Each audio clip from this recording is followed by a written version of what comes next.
friends. It's Cyberchick in Boston, popping in real quick. Had a busy day, had a day full of meetings. Just wanted to hop on and say hi. Oh, you know what? Also, we're searching for Lisa and Scotty if they're out there. They're not going to come, but I'm going to send them a link if they want to come on. Hi, Sister Lynn. How are you? Hold on. Let's see. Should I drop them a link? They're not going to come. I said, do you want to come to the beach? I'm to the beach. Do you want to come on live? And they're at the beach. So I know they're not going to come on. But I said, you don't have to go on video. We just want proof of life. So let's send them a link just in case. Sister Lisa's supposed to be coming home tomorrow with her husband because they've been stuck in Florida because of the blizzard. Okay. I just sent them a link. Hi, everyone. Oh, look at my chat filled up. Okay, I've got Sister Lynn, Sister Deb, Jen FL. Hey there, how are you? Chiller Bean. First a like. Thank you. Grammy kisses. I just realized, so I had a busy day. I was in meetings, and I realized that the Hillary Clinton deposition is behind closed doors. But I actually found someone that I really like. His name is Aaron Parnas. He's an American lawyer, journalist, social media commenter. He's young. He lives in Florida. Lisa, go say hi to Aaron. And look, I'm just trying to catch up here. Jen wishes she was caught up. She was stuck in Florida. Can you tell I'm sort of like all over the place because I was in meetings and I'm like, I really want to go live and hear what happened at the Hilary deposition. I'm trying to catch up on all things Epstein files. I don't want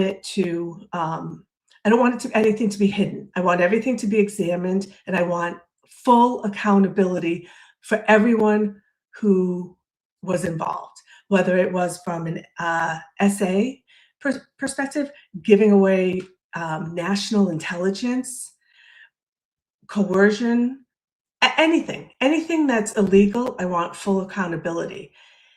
And I don't think I've been paying close enough attention, and it just bothered me. Hey, random Brockton whore, how are you? I just like saying it. I'm down in Florida with Lisa, my new best friend. You are? I asked her to come on, and she's like, I'm laying out in the sun. It's beautiful here. Hi, Ocean. Behave. How are you? So a couple of things. I just wanted to review Aaron's. It's only like 30 minutes. We'll take a listen to what Aaron has to say for an update on Hillary.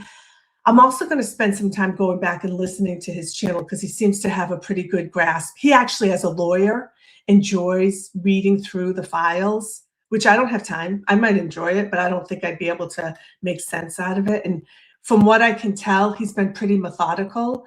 And so I'm hoping you like him because I've only watched him for a couple of episodes, but I really liked him. All right, Ocean Behave, random Barton, oh, you're so funny. Ocean Behave doesn't believe they're stuck in Florida. And the other thing that occurred to me, I was actually taking notes in a meeting, and I came across notes that I had in a different notebook. I was looking for something, it's a long story and just not relevant at all. But I decided, I noticed that I put in there, bring women content creators on, and I haven't done that yet. So we're going to spend some time after this talking about newer channels. I reached out to Toy, who does all the AI videos, would love to have her on. And when I reached out to her, I think Net Witness said that they wanted to come up. They said, pick me. And I wasn't sure if they were talking to me or Toy. So Net Witness, if you're out there, if you'd like to come on, I'd love small female content creators or people just starting out. I'd like to promote them.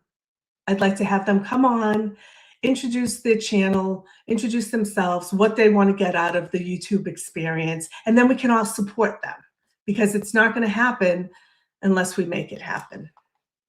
So is Net Witness is a woman, right? Ocean Behave? I mean, and this isn't anything against the male guys out there. It's just that you have a chokehold on the content creators, and we want some equity. Okay, do you want to see what was on my video cam? It's not that exciting. Hold on, let me share.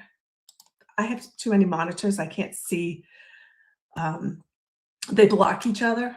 Oh yeah, I forgot to show you that too. Okay, so first, it's not that exciting, but I had activity last night. I think it's because my husband keeps throwing out fruit salads and carrots that we have a lot of deer now. Well, we had them anyways, though. Honestly, we always have a lot of deer, but that's the only thing I'm getting right now because it's winter and there's snow everywhere. Maybe a fox now and then. Um, this was last night. Notice how chunky. Oh, wait a minute. Hold on, not yet. I didn't add it to the stage. Go back. Go back. Hold on. Okay. Here we are.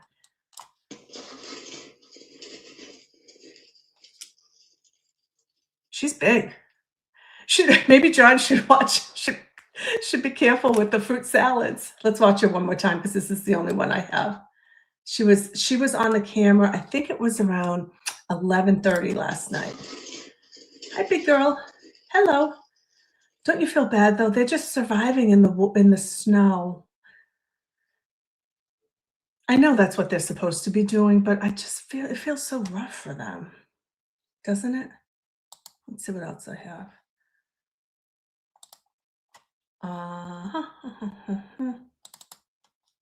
And then I don't know. I just every time we start, I'm going to share a picture of my dog. So just get used to that because that's just how I roll. We're going to see. Let me see which one is it. I think it's this one. That gives you a sense of how much snow we have too. We got a lot of snow. That's Princey. Look, we got a lot of snow. We didn't get a lot of snow compared to, southern Mass and Rhode Island. They got 3 feet, but we had 2 feet already. So we need it to melt. It's a nice sunny day today, so it's going to melt. Yeah. Jen loves the idea of the women. Yes, I mean, I think she's a woman too. The bears are hibernating. Um, Sister Lynn says, "Dear, chewing up my front pines." Yeah, you have a lot of them. It's true. I know. Lynn, make them a fruit salad. She's a big one. You know what? She could be pregnant. We always have deer that lay. They don't lay their babies. What do? They give birth to their youngers, and then they dash them. I don't know. Can you tell I'm like, I just came from meetings. I'm all like, "Ugh." They hide them in the woods near my house and then threaten me when I go out. Okay, let's remove that. Here I am. Well, oh no, there was something else. Of course, there was one more thing. I would show you his Instagram, but it's gone because it was a story. But I'm smart enough to know to take a picture because sometimes he's sneaky with hiding information. So for those of you who are new to my channel, I started it in October, and the initial reason that I started it was because our family was actively involved in the cult Twin Flames universe. And we were the Boston family featured in the Amazon Prime documentary, desperately seeking soulmate, escaping Twin Flames universe. And the leaders, Jeff and Shalia, are evil. So we talk about them whenever we can. I'm going to actually this weekend, I'm going to do my hour-long special that was featured on a little bit culty podcast. Because I've had a lot of people ask me questions about it. But in the meantime, we keep track of their Instagram. Guess who? Now, last week I showed you the Rolls Royce that they purchased. The cult is paying for.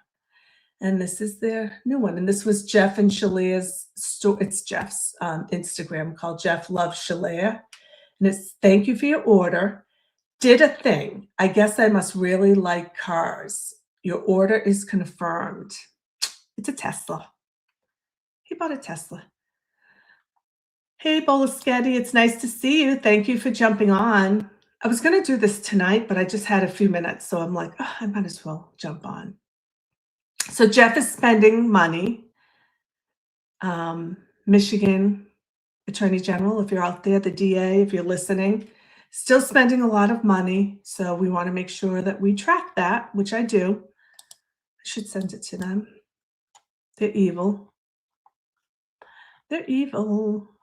Yeah, so they're buying things. Okay, now we can start with what I wanted to talk about, which is we want to check in on Hilary. And this, again, I want to repeat, this to me is about accountability. I don't care if you are a Democrat, a politician, I don't care what your religion or faith is. I want accountability for anyone who was involved in the Epstein files. So we're going to watch just a half an hour of Aaron, who I like. I hope you guys like him. And I should probably send him an email. I always feel bad sharing stuff for when I don't know the person, but let's see what they say.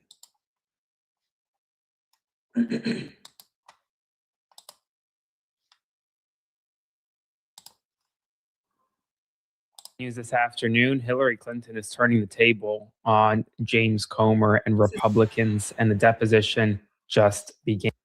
I love his name. That's the name I gave my youngest. His middle name is Aaron. Love it. And as you know, Secretary of State Hillary Clinton is testifying today in the House Oversight investigation into Jeffrey Epstein.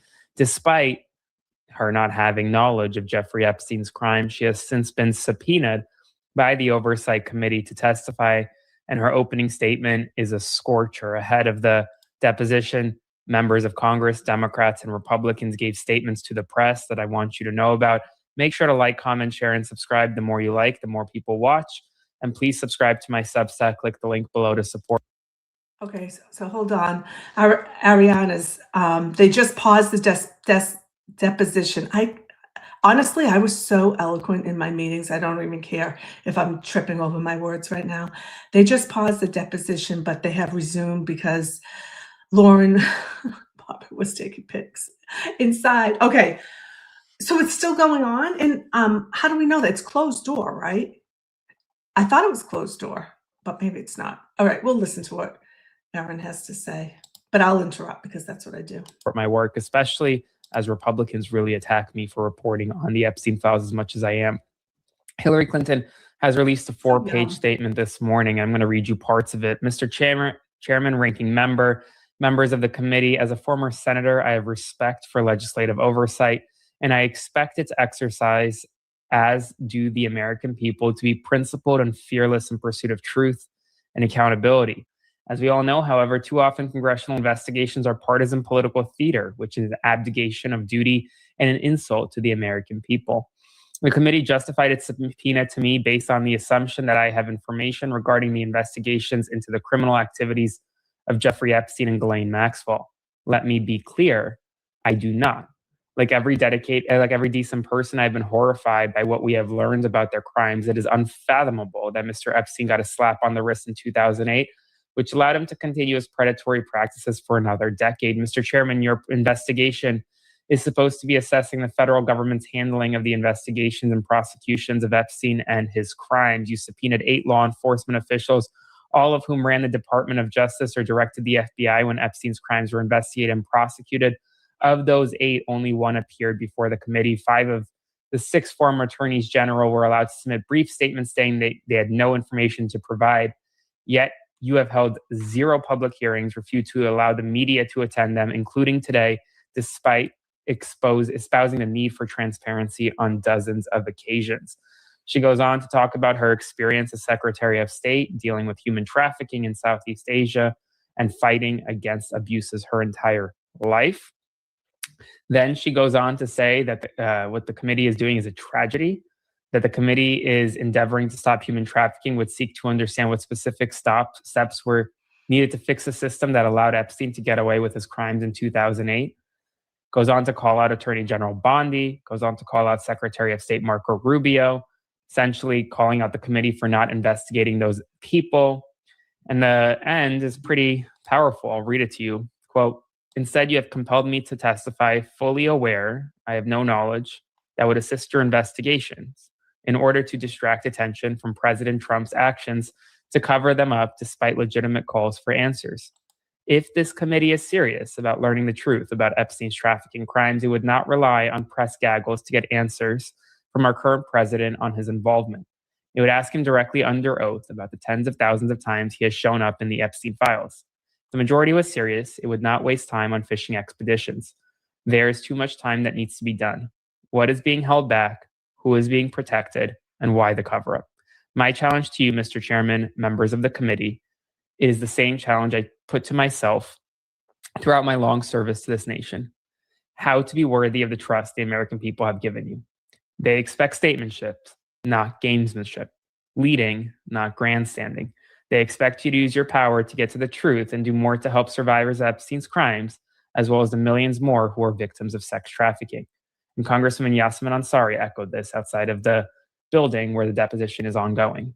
Abundantly clear that this is the most egregious cover-up in American history.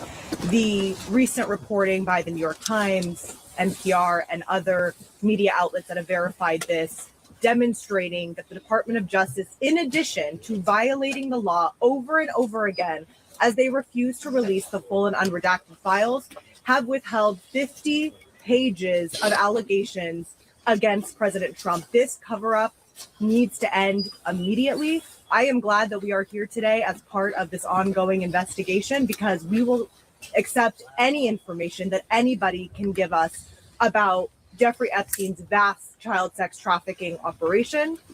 I just want to say that young people in this country are watching right now.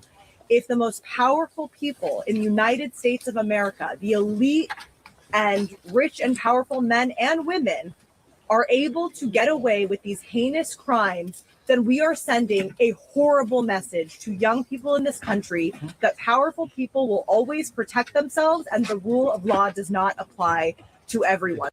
Now I'll be interviewing her later this afternoon after she gets out of the deposition. Here's Congressman James Walkinshaw about what he heard or what he expects to hear inside the deposition today. There's no indication, zero, zip, zilch, nada, that Secretary Clinton had any knowledge of Epstein's crimes. She submitted a sworn statement that she never met Jeffrey Epstein. And my fear is we're here today as part of a political exercise, part of a long-running fever dream where we're Release every single file and let us see that. Prove it.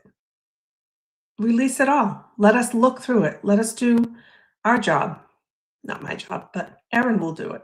Republicans want to lock up Secretary Clinton. We had the State of the Union this week, and President Trump spoke for 2 hours and refused to even acknowledge the courageous survivors of Epstein's crimes who were in the chamber. Couldn't have said it better myself. So we'll see what happens. I spoke with Congresswoman Val Hoyle about the Epstein files and much more today. Make sure to like, comment, share, and subscribe. Take a listen to my interview with the Congresswoman. I am super excited today to be joined by Congresswoman Val Hoyle from Oregon. Now, Congresswoman, I really just want to jump right in. You boycotted the President's State of the Union address this week. Tell me why. I don't know that I boycotted it. I didn't go because I didn't want to sit there and be insulted. I mean, this is not a president. I can handle differences with my Republican colleagues on policy, but fundamentally. All right, I wanted to hear more on, I don't want to hear about the State of the Union. I wanted to hear more, I guess that's all we have on the Hilary. Let me see, watched, interview. Okay, let's look for that. Marjorie Taylor, should I look for it?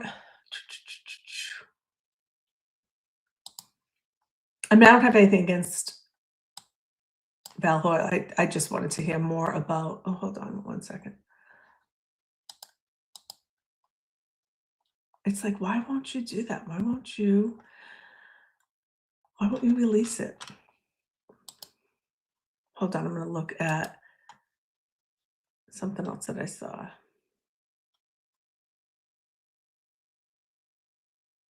Oh, this was what I wanted to say. I want to stick to, oh, yes, I want to stick to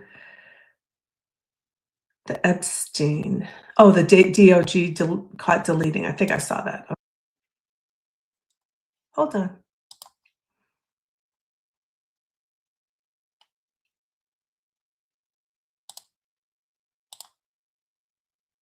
Hold on, I'm going to share it again because I had the wrong one. Okay. Jennifer, I'll do that one next. I do want to see what Aaron has to say about Pam Bondi.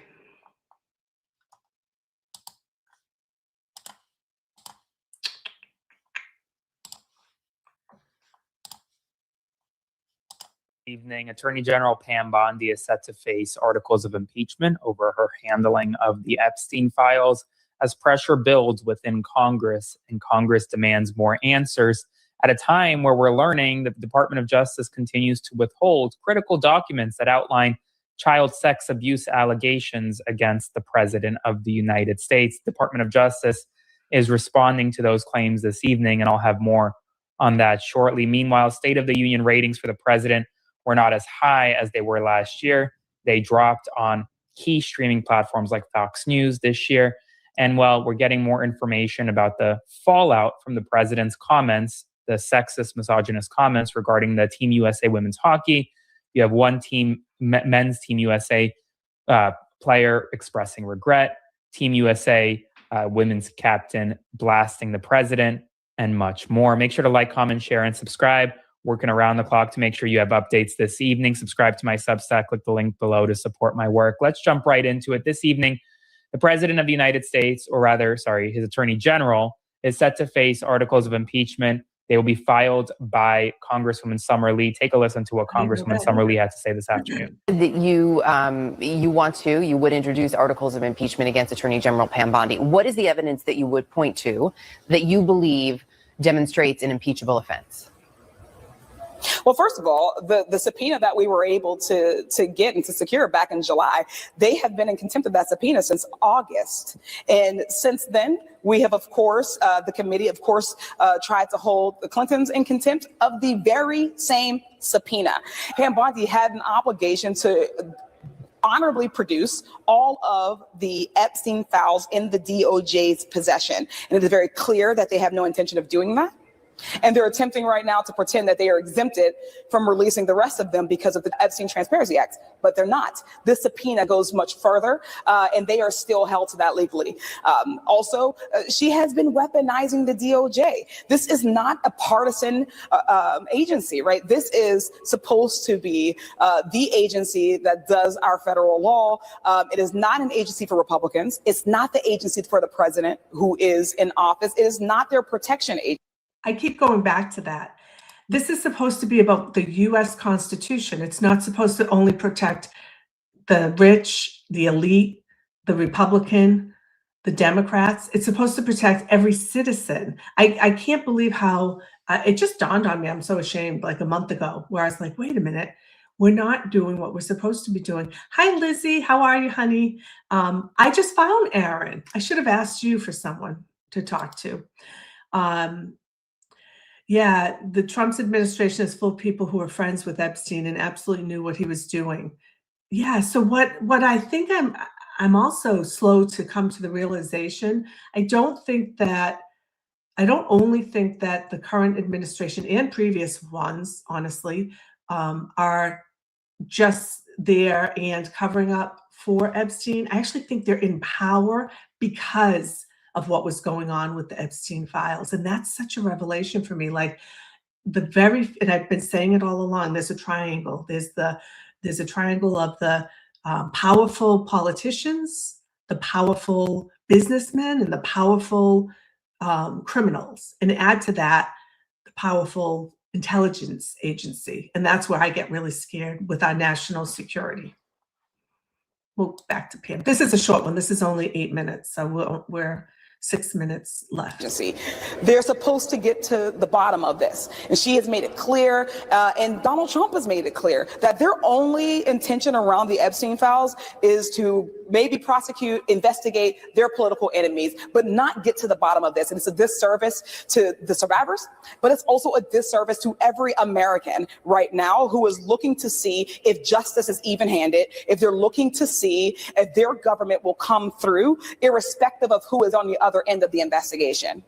Now, these articles of impeachment come this evening amid new reports from NBC and CNN, and honestly, my own analysis, which found that the Justice Department has failed to release summaries and notes from 3 of 4 FBI interviews conducted in 2019 with a South Carolina woman who alleged that Jeffrey Epstein sexually abused her at age 13, and also accused the president of the United States of sexual abuse, with only the July 24th, 2019 interview summary disclosed, omitting any reference to Trump. A CNN review found more than 90 FBI witness interviews records, including 3 tied to the woman who alleged that Donald Trump sexually assaulted her, that are missing from the DOJ's website. And the DOJ is responding to those claims this evening. In a new tweet, it writes, as the Department of Justice has consistently said, and has done since the January 30th, 2026 publication of the Epstein files, if any member of the public, including victims, reported concerns with information in the pages, the department would review, make any corrections, and republish online. Several individuals and news outlets have recently flagged individuals, files related to documents produced to Ghislaine Maxwell in discovery of a criminal case that they claim to appear to be missing. As with all documents that have been flagged by the public, the department is currently reviewing files within that category of the production. Should any document be found to have been improperly tagged in the review process and is responsive to the act, the department will, of course, publish it consistent with the law. It comes as Donald Trump's approval State of the Union ratings fell this year on a key platform. Fox News ratings were down 15% year over year among total viewers, down 24% year over year in the 25 to 54 demo. In addition, we're having more fallout from Donald Trump's sexist, misogynist comment regarding the Team USA women's hockey team. Here's what one men's Team USA player had to say in response to their laughing at the president's comment. There was some negative reaction to that and to the post-game video. Just what is your reaction to that?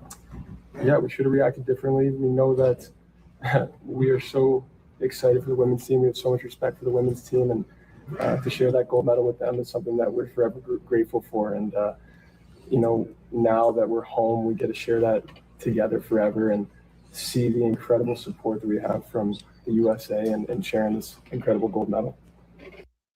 Should have reacted differently, expressing regret. Meanwhile, Hilary Knight, the captain of the U.S. women's hockey team, says, quote, "I thought it was sort of a distasteful joke, and unfortunately that it is overshadowing a lot of the success of just women at the Olympics carrying for Team USA and having amazing gold medal feats." Okay, I'm going to stop because I just peeked ahead and it's this in the State of the Union. And I'm trying to stay on the Epstein files because my mind wanders quickly. So, and I didn't look at these ahead of time, as you can tell, which is okay.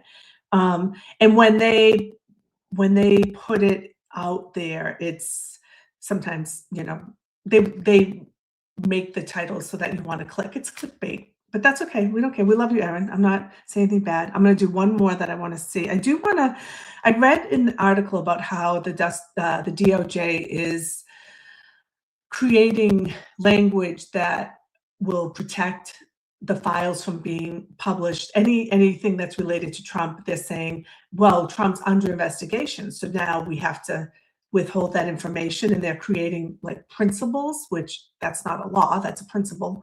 And so I'm just trying to find information on that. I'm going to try one more place. We have major developments this afternoon. The White House has an... I'm not there. I have to go to StreamYard. Oh no, I am there. Look at that. Okay. I don't know what I did, but that worked. Okay, first, before I start again. So you guys are just doing what I do. I click around to see, and I'm really trying to stay focused on just not the political fallout of everything, but just the Epstein files and what we can get there. Hi, Mayhaba Beauty. I did an impromptu. I don't know, it's working. Like when I have a free moment, I'm like, oh, I'm going to jump on live. Ocean Behave. The reason that we'll never see everything is because this is about the network of men who run the world. Yep. It's, how do we change it though? How do we change it? We change it by staying educated. And this is what we're doing here right now, right? We're not going to hide from it. We're going to pay attention, and we're going to hopefully find a way to hold people accountable. And actually, I was going to do a segment where I call my congressperson and tell them I want Epstein problem that does not seem to be going away, no matter how much the president and those around him want it to.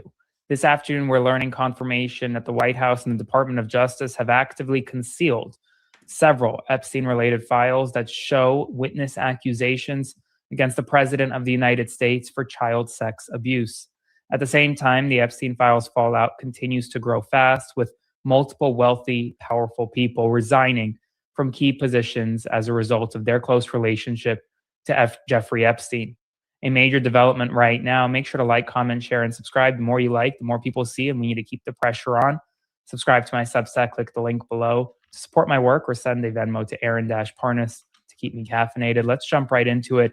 This afternoon, we're learning that the following documents have yet to be released by the Justice Department. These documents contain witness interviews of a woman, a now woman, who at the time in the 1980s was somewhere between 13 to 15 years old. She was a child. The highlighted documents are documents that the Department of Justice has never released.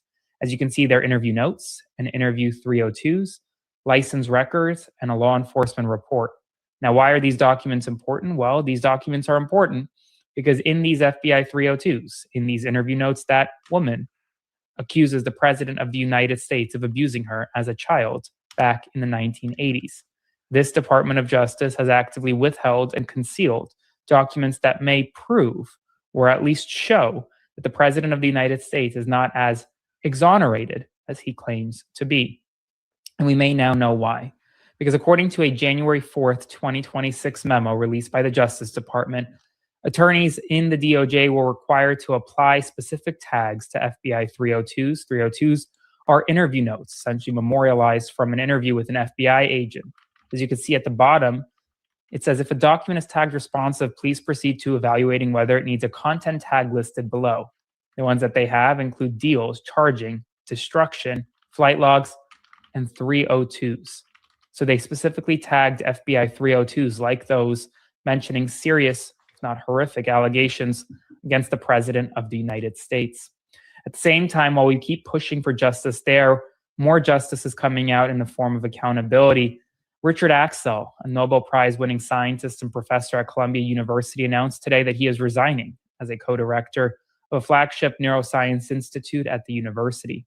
He cited his past friendship with Jeffrey Epstein as the reason for his decision, adding to a growing list of prominent figures in academia and public life who are confronting renewed scrutiny over their past associations with Epstein. He's not the only one. Today, Larry Summers, according to the Harvard Crimson, will step down from all academic and faculty appointments at Harvard University at the end of the academic year. A university spokesperson confirmed that Summers will relinquish his university professorship, which is Harvard's highest faculty distinction, and will remain on leave until his departure becomes official. He has also resigned from his position as co-director of the Masavar Rahmani Center for Business and Government at the Harvard Kennedy School, a role that he has held since 2011. He will not teach classes. He will not take on new advisees before his exit. This marks the end of a decades-long relationship with the institution he previously served as president. And it comes as I'm learning from a Jane Doe survivor this morning that after speaking with her, she confirmed to me that shortly before President Trump's State of the Union address last night, the Department of Justice re-uploaded documents that publicly exposed her name. Her name was listed more than a dozen times, according to the survivor, in which she described to me as a major violation of the law designed to protect victims of sexual abuse. She characterized the disclosure as intimidation. The timing of the release has raised serious concerns among advocates and lawmakers about the handling of sensitive victim information. And this afternoon, I spoke with someone running for Congress, a former prosecutor, Shannon Taylor. She's running in Virginia's 1st Congressional District. I spoke with her about the Epstein files holding the President of the United States accountable, her reaction to the State of the Union address, and much more. Make sure to like, comment, share, and subscribe. Here's my interview with Shannon Taylor. Excited to be joined this afternoon by Shannon Taylor, who's running for Congress in Virginia's 1st Congressional District. Now, Shannon, I want to get right into it. Why do you want to go to Congress? Okay. Well, Aaron, first and foremost, thank you so much for letting me be here on your show. I really appreciate that because this is an opportunity where people get to know our candidates. And I'll tell you, why am I running for Congress? Well, I've been the top prosecutor in Henrico County since 2011 when I won my first race. And when I ran that race, I was the first woman and also the first Democrat to win in decades. I don't care about that. Let's see if she gets into more about that look like for folks who don't know what's happening, and how will it impact the 1st Congressional District? Well, Aaron, that's a great question. I can tell you that for those people who are promoting the redistricting, it's being done under, About redistricting. Files. And yes, Okay. have a problem. now I got to ask you, as a prosecutor, one topic that was brought up last night, not by the president, but folks in the audience, were the Epstein files. And Yes. right now, to this day, all of the Epstein files have not been released publicly. The Justice Department continues to withhold many, and by product, withhold accountability and justice for the survivors. What's your take on the situation? And if you were in Congress today, would you vote, or push rather, to release all the files?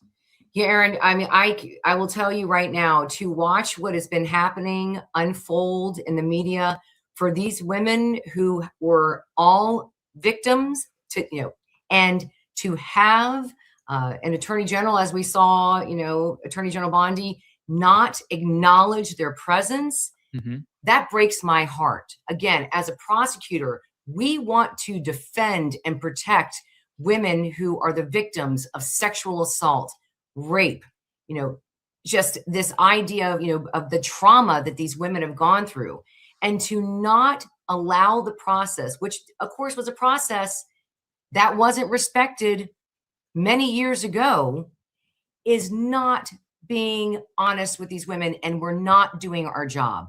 I can guarantee you that for the representatives now who are, demanding accountability, who are demanding the release of all the information, I would be standing right there with them to say, I've done this job. We must do this. It's imperative that, the American people, who they also want to know what's going on, but really it's about letting all of those women know that they matter. And so I would stand right up there and demand the release of all the files. And that's even understanding that we know that there's some, material that is protected, but there are ways to be able to explain that. But just, you got to start off by believing, and you got to start off by just even acknowledging them. And we have some folks currently who aren't even willing to do that. It's true. Now, Shannon, before I let you go, I'm going to ask you a question I ask almost every other person running for Congress who comes on this show is, if I gave you that magic wand you had earlier in this interview mentioned, what would be the first thing you can do, or you would accomplish on the Hill? Oh my gosh, Aaron. Well, in looking at. All right. I don't care what you're going to accomplish. I'm sorry. I know that's rude, but I don't care. Jen FL, what did you say? Where did you say to go find the Marjorie Taylor Greene? Which one should I look at? Oh, wait a minute. I have to wait till you tell me. Hi, Zach. How are you? Zach, we were getting updates on the Hilary deposition today, on the Epstein files, but it was short. It was just about a 10-minute update. And now I think it's back on, but it's closed door. So we're just clicking around, seeing what we can snoop about what's dropped in the past 2 or 3 days on the Epstein files, because I'm your source of truth, apparently. Trying to be. Hold on, let me go and see what Jen said about. There's a way for me to look at. I don't want to ban Jen. I want her to tell me where to find the Marjorie. Okay, I'll go look. I'll go look myself. I didn't want to. Oop.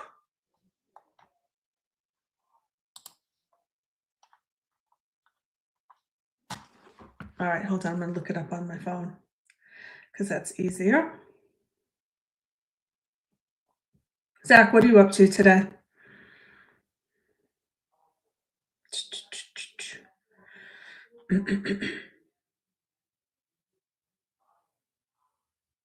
Now I can find out what Jen said.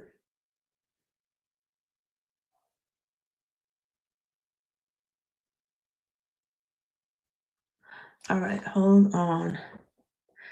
Wait a minute. I missed all these messages from Jen. Hold on. Don't ban me. I'm a good Jen. Are those showing up here? Oh, that's so funny. They're on my phone first. You know what, Zach? She said that again in the statement that her opening remarks or comments, but let's see all the files so we can make that determination. Let's see. Okay, there it is. Anna O'Malley. That's what I was looking for. I knew you put it somewhere.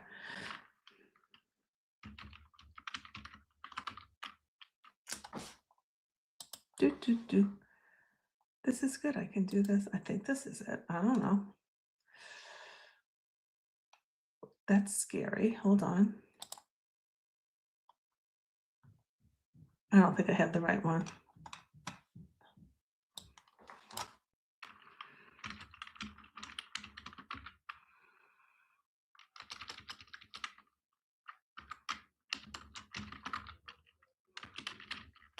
Everyone just wait.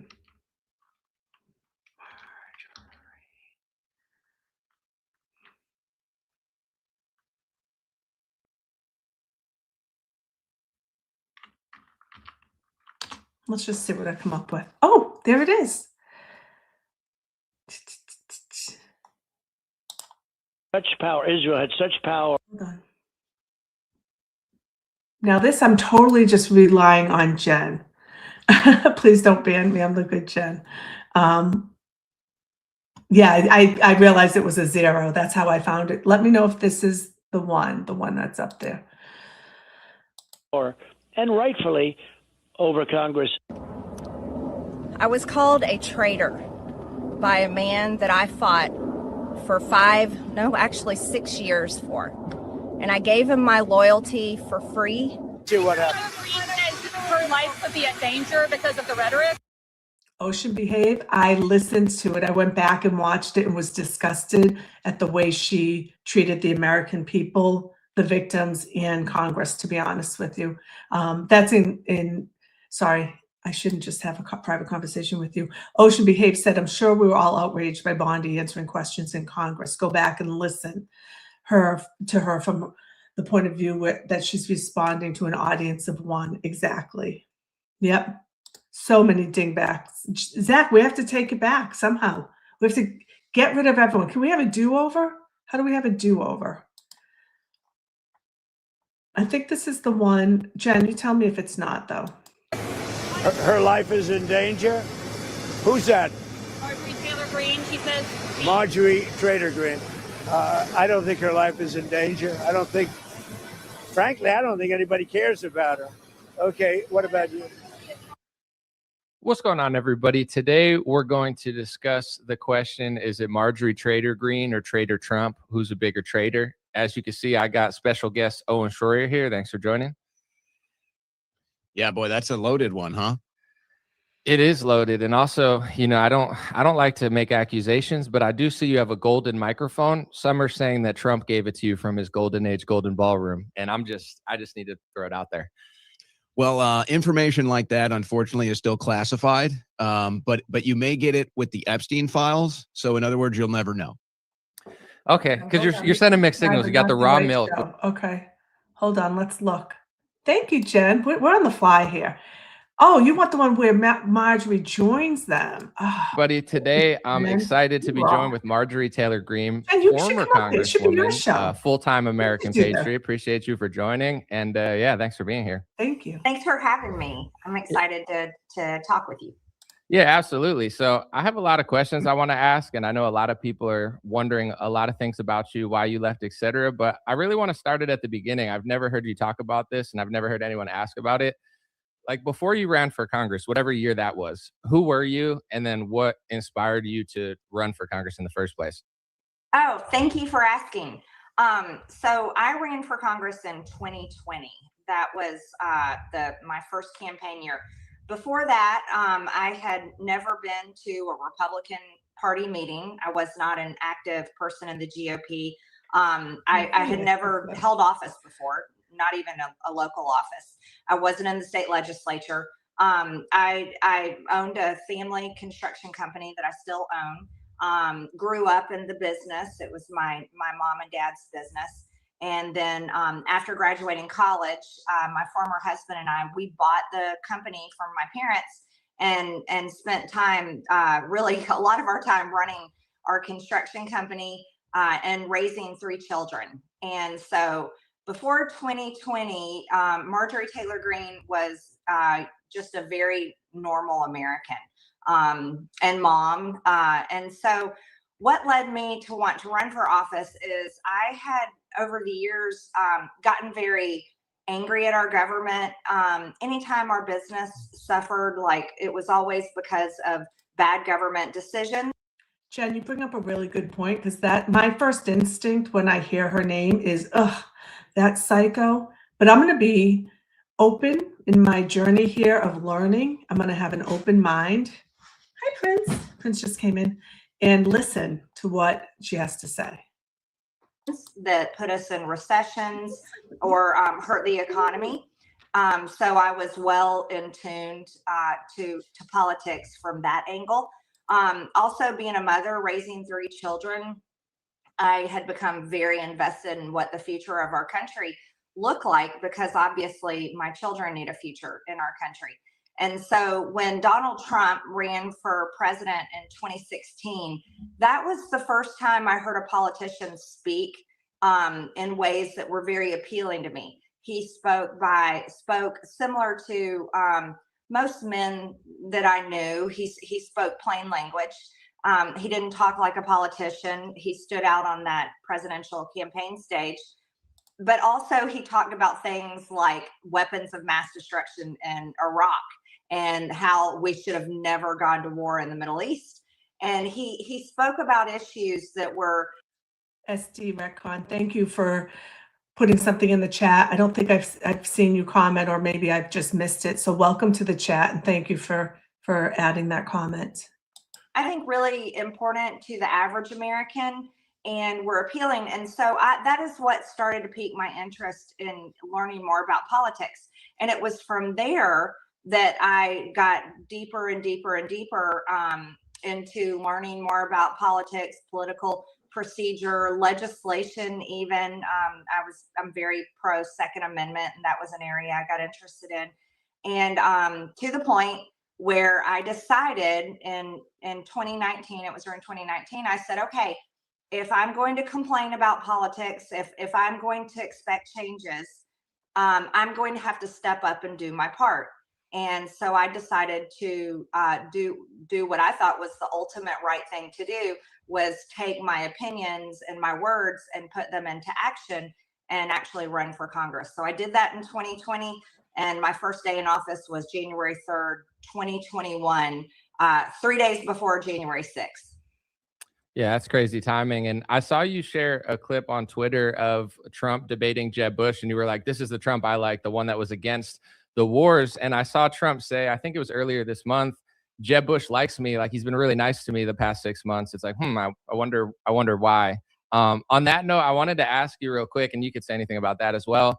What was it like running for office? Like, did lobbyists approach you? Did the GOP approach you? Did they want you to do certain things, like any specific like donors? Because I know you do need money somehow to run for even local elections. So what was that process like for you?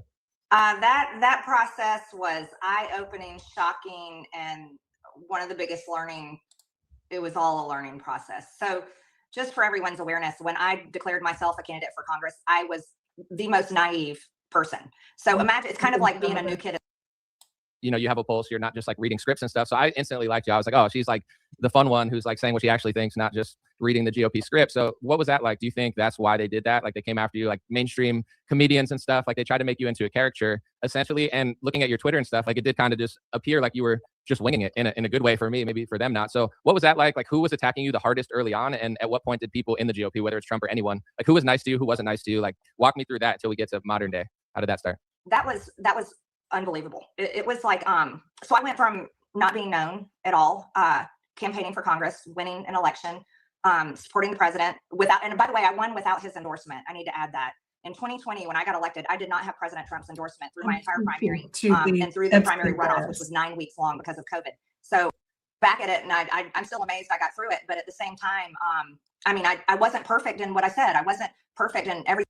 I was in my 20s, but I was like, why am I far right? Like, I feel like I'm the nicest one out of everybody. And they're like, oh, it's because you said the thing about Israel. I was like, I didn't say anything about Israel. I talked about the speech law. So they knew that I wasn't going to completely play ball. And you're starting to see it break down now. I saw some lady say, she works for some newspaper. She was like, Kana and Massey are huge anti-Semites. And I'm like, they're talking about Jeffrey Epstein files. So now that's anti-Semitism too. I think they probably just knew that you were not for sale on that topic specifically. So that's the angle to try to morally blackmail you into probably voting for foreign aid and speech rules and stuff.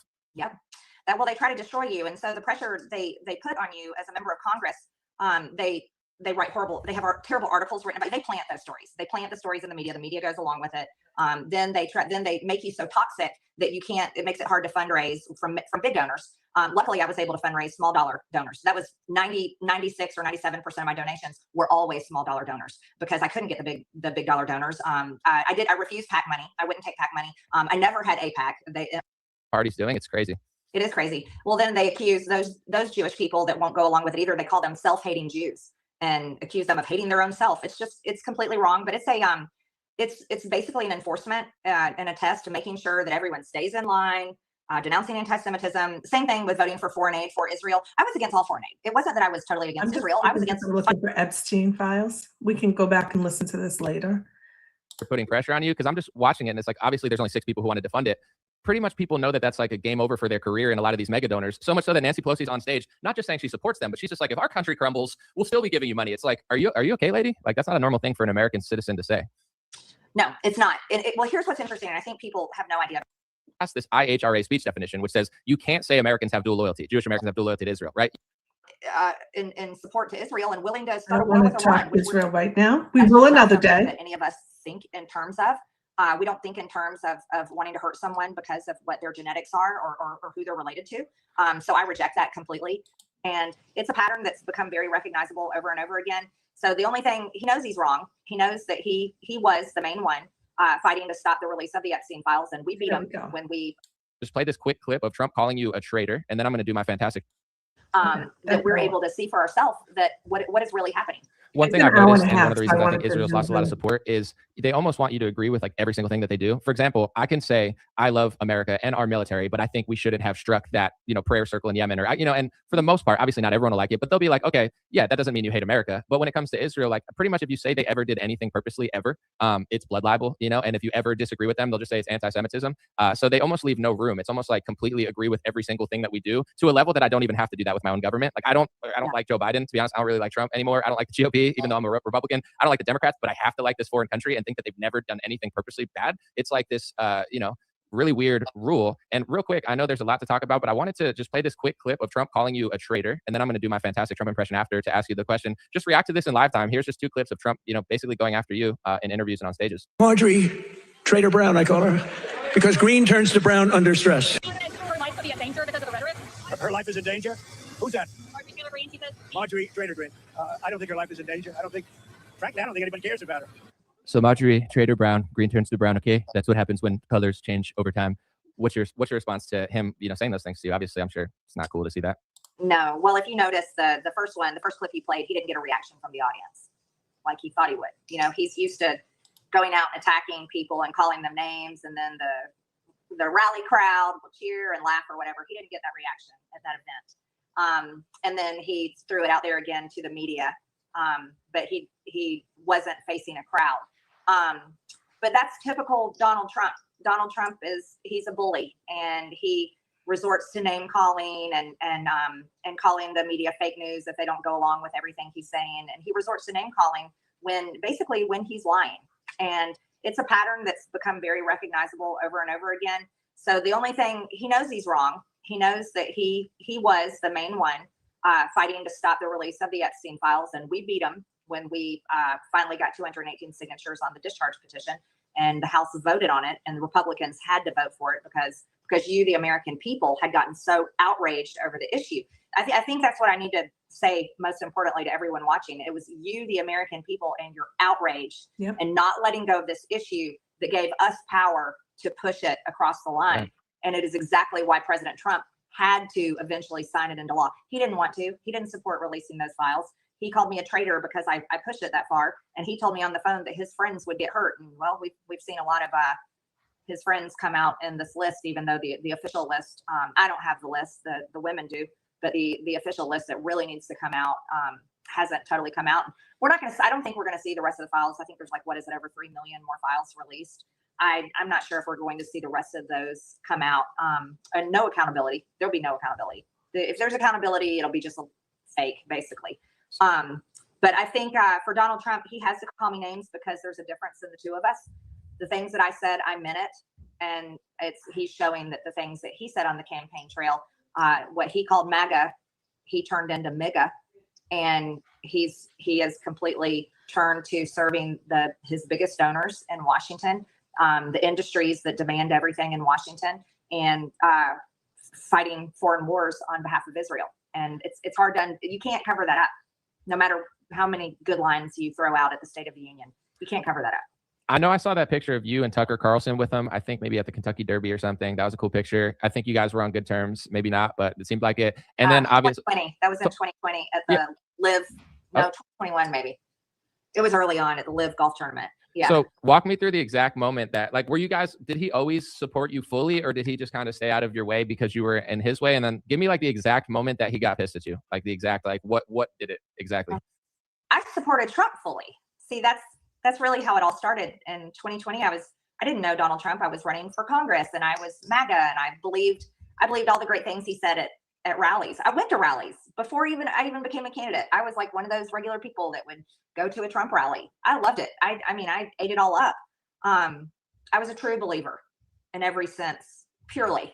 Isn't this true believer? Like I said, I spent over $1 million on my own campaign and ran for Congress. I believed it so much. I thought, boy, we need regular people that are going to get into Congress and actually do what President Trump says we need to do. I mean, that was my mindset. And I gave him my support for free. And then he gave me his support while he was not president, while he was trying to get reelected. And I think there's a difference there. I campaigned all over the country for the man for years, literally 2021, 2022, 23, and 24. I traveled the country and spent millions of my own dollars giving speeches, campaigning for him, never letting go of the fact that he's the leader of the Republican Party. He's our president. We're going to make him president again. Right. And his support was given to me based on all of that. Now, when did he stop supporting me? Or when did he first say like Marjorie Trader Green? Like what was the exact moment that made him want to like post on True Social in a very, I'm sure it was very long, you know, he likes to do paragraphs that nobody wants to read, but when, like, what was that? Do you remember the exact thing that spurred that? There had to be like a moment. It was the Epstein files. We finally voted to release the Epstein files. That was when he called me a traitor, was when my hard work and my fight, when I beat him, he called me a traitor. And it was when we released the Epstein files. Did you personally like push him on it, or was it just you publicly, you think, talking about it in interviews saying like, we got to get these out? Like, was there like a specific moment, or was it just the release of them? No, I had pushed him I had asked him to have the Epstein victims in the Oval Office. I was like, you need to meet with them. These women voted for him. Many of the Epstein victims that I met personally in Washington, D.C. supported Donald Trump for president and voted for the man. Not only that, they would tell me he didn't do anything wrong. And their attorney said that he was the only one that helped them.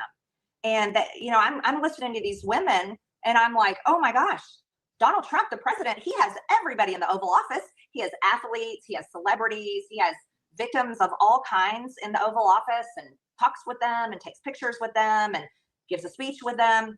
And I had tried to encourage him, have these women in the Oval Office. You should bring them in. They're victims and they support you and they claim that you're the only one that helped them. It never made any sense to me why he was so, why he rejected that. And I had urged him, we got to release the Epstein files. I mean, the Epstein files represented basically everything that fell in the category of transparency and drain the swamp and go after the people behind the scenes that never get held accountable. That's what the Epstein files represented. And to me, it was very core to what MAGA was all about. So I went into fighting to release the Epstein files for like, this is it. This is literally one of the biggest things we've been all trying to get done for years. So for me, it shocked me, like totally shocked me that he was the one that fought it so hard. He told Mike Johnson, don't bring that bill to the floor for a vote. He wouldn't let the Rules Committee do anything on the Epstein files. He was threatening our Oversight Committee, Judiciary Committee, threatening like, do not allow anything, don't do anything on the Epstein files. It was all coming from the president and the White House, the pressure on Congress. So it was a big fight. It was such a big fight that when the government shut down for 8 weeks, it was the Senate that shut down the government. They were the ones playing the stupid games about funding the government, but the House, we didn't have to be shut down. Mike Johnson shut down the House of Representatives for 8 weeks in that government shutdown, and it was all to stop that discharge petition from releasing that bill to vote to release the Epstein files. It was the biggest fight you've ever seen. And that's what led to him calling me a traitor. It was when we finally voted on that discharge petition, and we finally voted on the bill, and the House overwhelmingly passed it.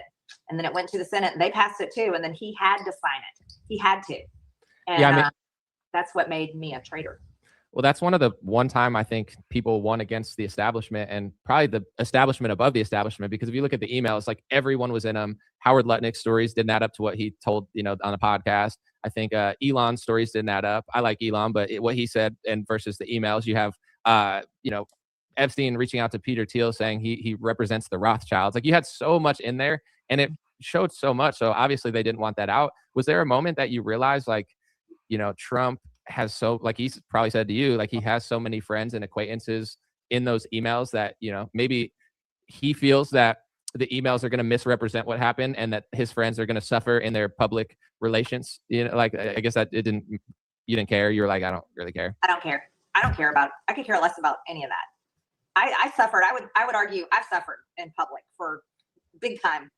I've been slandered, lied about, attacked ever since I became a member of Congress. To me, it didn't matter. If you're innocent, prove you're innocent. If you're guilty, there should be justice. There should be accountability. I think what the Epstein files exposed for everyone is what we all really. Okay. Marjorie Taylor Greene and I said the same thing. Who would have, didn't have that on my bingo card for 2026. I'll be honest with you. I just want accountability. I don't want to talk about if it's the Clintons, if it's Obama, if it's Trump. I want these people held accountable, and I'm pissed off that we're not getting the transparency that they promised us. Jen, thank you for recommending this. This is actually so eye-opening for me. Knew existed, and what I had learned existed when I went to Washington is you cannot reach the highest levels of power unless you are supported by the most powerful people in the country and the most powerful and richest people in the world. They will not let you become president of the United States unless you have their support. And that is the harsh reality I think America needs to swallow down. Is you think you get to pick and choose who's in charge, but you really don't. You really don't. And that's, I think, one of the saddest things to realize. You vote election cycle after election cycle. You donate money. You might be so hardcore you campaign for people. You knock doors. You write letters. You make phone calls. But the people that you send to Washington become completely controlled by Washington, D.C. And Washington, D.C. isn't America's capital. It doesn't belong to us. It belongs to the entire world. And that world, that veil was pulled aside by the glimpses that people have seen in the Epstein files. That's really the world that controls the most powerful government on earth, which is our federal government and the White House in Washington, D.C. And I think that's the hardest reality that maybe many people kind of figured out. And it's the hardest reality I think that a lot of people are grappling with. I agree with you. I've done the research to pretty much put the pieces together, but just to give you the counter and what a lot of people are saying, a lot of people in MAGA are saying, Marjorie, you're selling out our president. He's the real deal. You're not. You're going to The View. What's up with that? So what do you say to that? That's a lot of my Facebook page, like the over 50 Trump crowd. Yeah, the brainwashed boomers that watch Fox News 24/7. Yeah, God bless them.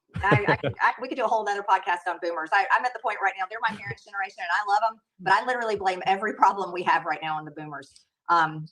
So what I have to say about that is, look, it's actions. Actions don't meet words. And for like I'm Generation X. I don't know. You might be a millennial. Millennial, yeah. Millennial. Okay, so I'm kind of like your big sister or your older cousin that might have held you down and wrestled you in the living room, gave you a wedgie when mom and them weren't looking. And but I'm also that same big sister or older cousin that would beat the shit out of anybody on the playground that messed with you. So that's kind of me. Like I'm probably like that. But here's how I feel about it is I think my generation, your generation, and Gen Z, we are all, your actions have to meet your words. Like, we don't give a shit about what you campaign on, what you say. If you don't follow through on it, then we no longer trust you and no longer believe you. And my actions met my words in Washington, to the point where I resigned from office because I refused to be treated that way by the president, who I played a major role in helping that man get elected. Also, the Republican Party. I felt very betrayed by the Republican Party. I donated so much money to the Republican Party. Every members of Congress, we have to pay our dues. We have dues we have to pay to the NRCC, and the Democrats pay their dues to the DCCC. And my dues every Congress were hundreds of thousands of dollars. And very few members of Congress ever pay their full dues. I paid all of mine up front at the beginning of every Congress while I was in Washington. And then I even paid more to support the party. But I didn't get one Republican come out and say publicly, Mr. President, Marjorie Taylor Greene is not a traitor. She's fought for you. She has fought for the Republican Party. I fought for the majority. So for me, it was, you know what, I'm not going to stay in there and be treated like they're treating Thomas Massie right now. It makes me sick. Thomas Massie is a great patriot. He's a good friend of mine. I'm not going to be treated like that. I'm not going to have to beat the president and the establishment Republicans in my district again, have to beat them again like I did in 2020, just to go back and be told to defend them after we lose the midterms and, fight to defend Trump from impeachment after he would have treated me that way. I was like, no, I'm not doing that. And then the second part is I refused to step in line. I can't. It's not who I am. I'm not going to give up my own things I believe in and also go against my own faith in order to step in line in Washington, D.C., just so I can keep power, just so I can maintain, I'm a member of Congress. I'm a congresswoman. Like, that's not what I value. And I think that's everything wrong in Washington. These guys, every member of Congress pretty much will do anything. They will betray their principles over and over again, just to keep wearing that little pin and just to keep being called congressman. And to me, that represents everything wrong in our country. And unfortunately, the boomers, who, by the way, have been in charge for decades now, they have created our nearly $40 trillion in debt. They did that. They have gone to all these foreign wars. They did that. They are the ones that support big pharma, all this insanity, attacks on our food supply, our health, COVID vaccines, all of that. That was the boomers. That's the boomer generation. And so, for the boomers that want to trash me or whatever because you're lapping up all the slop they're throwing at you on Fox News, I can't help you. But what they're doing is they're ruining our future, and they're ruining their grandchildren's future. And I would just urge the boomers to open their eyes. You're being manipulated and you're being used. You're used for your donations and you're used for your vote, and nothing ever changes. It's like a slow slide, and it just keeps getting worse. Yeah, I agree. And I got a few more questions. I appreciate your time. But real quick on that note, the people that don't like you would say, and we just went over that, but like, Marjorie, you quit. But also your supporters, like myself, not that I'm saying this, but I actually like you. I'm not a boomer. But, they're saying, like, why not stay? Why not fight like Thomas Massie? A lot of people, it's not that they're demanding that you did. They're just disappointed because there's only a few people in Congress we like. So now we're down one short. What's your, why not do what Thomas Massie does and just try to fight it like you just didn't want to? Because I fought it for 5 years and it's all broken. Nothing changed. I fought it for 5 years and it got worse. And I got to a point where I was literally killing myself, fighting on a battlefield, basically alone, like me and Thomas Massie and a few others every now and then out there fighting day in and day out, getting punched every single day, punched and beaten. It's a horrible life, like living in Washington, D.C. most of the year, being away from. I got to pause. I got to tell you, this is eye-opening. So my microphone said that it is unplugged, but it looks fine. Let me know if you can't hear me. Looks like it's green. I look unmuted. There's very interesting. You got to respect someone who she's not hiding. She's living her true values. She quit because it didn't align with her. She couldn't change it. It's really revealing to listen to this. It's sad. Maybe we need to go back to the royal family and have a king and queen. I don't know. It doesn't sound like our U.S. Constitution today is working. And again, not a political statement. The past 20 years have been a mess, and it's both parties that have made it that way. Can we have a fresh start? Can we just wipe our slates clean? And I don't know. I'd be all up for getting younger, fresh, independent blood in there. Ocean behave. One word of caution about the files. People can be mentioned in there who are not involved. Plenty won't be in there that were involved. Yeah, my thought on that is if you're involved and you're in the file, put it out there. If you've been to Epstein's house or his island, it's made pretty clear that he didn't hide his sexual assault of, or his essay of children. And if you saw that and said nothing, you're part of the problem. I don't care if you were in there asking for money, that's dirty money, blood money. If you were there after his indictment, you should be held accountable. So I'm not really giving people a pass as much as I was beforehand, just because of all the information of what I read. You know, I mean, I'm not an expert. I'm figuring this out, and I figured while I'm figuring it out, I'd share it with you guys. If anyone's interested, I'll keep doing this. And every time I have a chance to investigate or listen, I'll jump on live and see if we can chat about it. Yeah, don't discount it because you like someone. Yep. Let me see. The fact that Gates, Clinton, Dershowitz, Bannon aren't behind bars already lets you know there will be. I know, Zach. I know. We have, there's a board. Oh, you know, I'm not even going to go there. I try to keep my work out of this. And the reason I do that isn't because I'm trying to be sly. It's just when in the position that I'm in, any statements that I make, I have to keep completely separate from work, or unless it's approved by our legal department or our comms department. So I'm not going to say what I was going to say, but yes, exactly, Zach, exactly. Ocean Behave says she was really smart when she ran for office 1D time. She lived 6th District, Atlanta, which is very Democratic. She moved her campaign to 14th District, a rural district. Yeah, she was very strategic. Absolutely. Yep.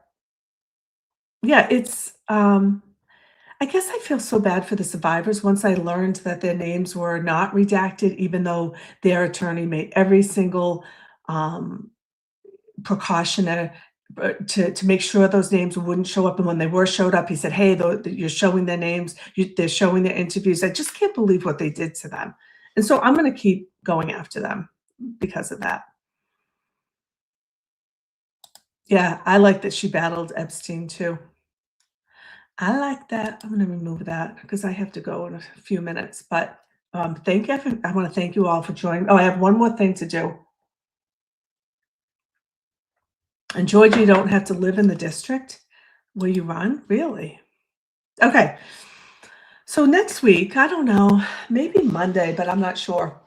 I want to do a show. So I'm going to do a show this weekend on the cult. If you're interested in hearing about my family's journey, I'm going to replay my episode on A Little Bit Culty. Hold on. I just hit a tab button. Make sure you guys didn't go anywhere. And I'm going to replay that. And so people get a sense and can hear the story of, I almost removed myself from the stage. Stop it. Okay. So I'm going to redo the cult. Sorry, I got distracted. And next week, I do want to do a show where I feature content creators in, you know, not big ones. I don't know. I don't have a cutoff, but like if you have 15,000 members, or I don't really care about the number, but really looking for small channels. Like I have 1,200, someone just starting up, would love to just invite them to, I'll send you a link, invite you to come on, talk about who you are, any challenges you've had with the YouTube channel, what you're looking to accomplish on the YouTube channel. And also, not only that, but maybe go to some channels. Like I have no idea why I follow this, but I follow Solo in the Woods, and I'm so fascinated. 70-year-old woman, lives in isolation, off the grid, no running water. Hello? I watch, she does like 20-minute videos, and I'm obsessed with them because I would never do it, okay? It's so far from what I would do, but I love it. So I will ask all of you to come to that show with maybe a content creator that you follow that's not as popular as some of the other ones, just so we can like, subscribe, and support. So I think right now I'm going to reach out. I reached out to Toy. I reached Bay Harbor Beauty. I know you'll do it. Funeral Lady. So anyone out there, if you know someone who's thinking of starting a channel, just started a channel, has a channel, is a female content creator. Zach, I'll make an exception for you because you're an ally. You can come on if you want to start a channel. Ocean Behave. Have you heard Mark Betterell talk about that? I haven't. I don't know. Do you know who his client is? I haven't. I've seen him tweet about it, so I know what his thoughts are on it. So he tweets every once in a while. But where would he talk about it? You're welcome, Sister Deb. Miss your face. Where does Mark Betterell talk about the Epstein files? Because we could play that as well. I haven't. I do recall some of his tweets though, although I try not to get on. Here, I'll send you, and you can also do it live on the show. But I am at Cyber. Hold on. Check in Boston at gmail.com. If you lose it, it's also, oh, I spelled it wrong. It's also in my show notes under the email icon. Cyberchick in Boston at gmail.com. Send me links. If links we can either watch or I'll reach out to. There was another, there's a few women that I want to reach out to. So yeah, it's probably going to have to be the latter half of next week. The problem is, I said I was going to do it like a month ago and I haven't done it. So I'm putting a line in the sand saying I need to do this. I need to do it. And I want to do it reoccurring so that we can build up the women content creators. In case you weren't here when I talked about it, I did it. Let me see, I have a file on it. Of course I do, because that's what I do. And I'm just going to tell you, just to remind you, why does Cheryl care? Well, I did a breakdown, and a recent global estimate indicates that about 72% of YouTube content creators are men, 28% are women, roughly more than twice as many male creators. And I just think we can do better, and we need to, the other thing that kind of pissed me off, I'm not going to lie, is that the male creators were dominating in gaming, high tech, media, and women were health, beauty, homes. So we can do better than that. I'm in technology. We can contribute to eliminating that gender gap. So, and there's been historical stereotypes going on in the past. Especially, I get it. Gaming is big with the males. The other interesting thing is the age gap. Let me get down to my age statistics here. So YouTube's global audience breakdown by age and gender is probably isn't surprising. In every single age group, there's more males, but specifically in the 18 to 24 age group and the 45 to 54. That's where it was really, big. But there's a pattern, which I found really interesting. The largest age group of the fastest growing members are 45 plus, and it's females. So where, women are starting to become more prominent. So if you think about it, if the age group of 45 plus is fastest growing and it's women, they need female content creators, right? So younger adults definitely make up in totality the largest segments, but there's strong engagement from 45 plus. Our children are moving out of the house. Some people are retiring. They're, they have more disposable income. They have more time. So I'm excited about that, and I want to be part of that change. So Ocean Behave wants to start an email. Email. She wants to start a channel. Anyways, so I went down that rabbit hole. Sister Lisa, where are you? Where's Sister Lisa and Scott? Are you listening? Just call in and give us a view of the ocean. Hey, Rhonda, you have a great day too. I'm sure I'll be seeing everyone later on in a chat. Lisa, this is your last chance. Do you want to come on? And Lisa's supposed to be coming home tomorrow with Scott. They're supposed to be flying home in the morning. No, in the afternoon. This is your last chance to come on and just show us the ocean, show us the pool. We'd be excited. I also got an email from my nieces. They have a topic they want to discuss, although they'll be away this weekend for a bachelorette party, I should say. So when they come back, we're I don't know what the topic is. They told me I couldn't research it. They want to talk about something live. So pay attention. Look for that show. That'll be exciting. That'll be good. That'll be a good show. I am ending it. This has been fun. It's been 1 hour and 20 minutes impromptu. I appreciate everyone, and I hope you have a great day.